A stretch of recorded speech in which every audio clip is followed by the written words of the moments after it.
yüreğimden sanki yaralı. Bu gece canımdan bir cana ayrılır. Böyle ayrılığa dözer mi yürek? Seni sevmeyeydim bu kadar gerek.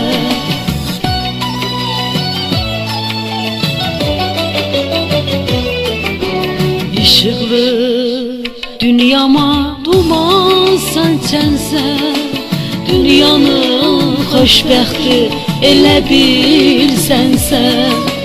Gözlərin axtarır kimi də bilək, səni sevməydim bu qədər gərək.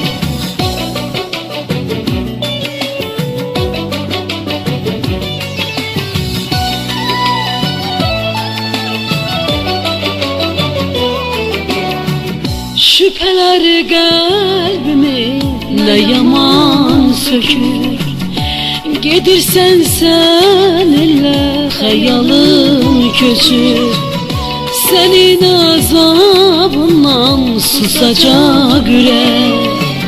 Seni sevmeyeydim bu kadar gerek.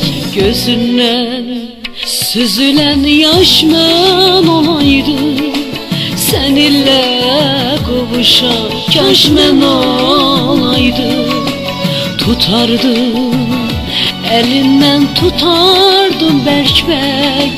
Seni sevmeyeydim bu kadar gerek.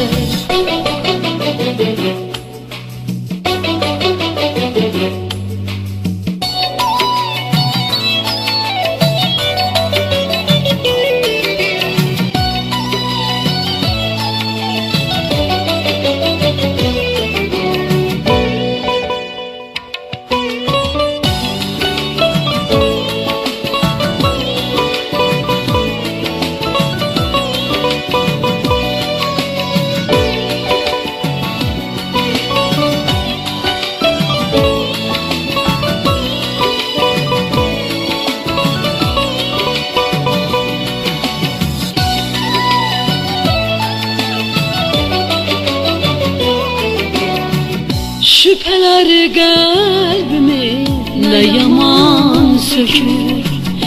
Gedirsen seninle hayalım köçür. Senin azabından susacak yürek. Seni sevmeyeydim bu kadar gerek.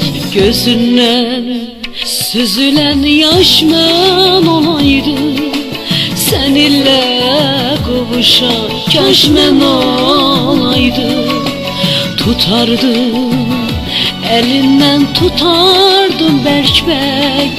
Seni sevmeyeydim bu kadar gerek. Ya seni sevmeyeydim bu kadar gerek.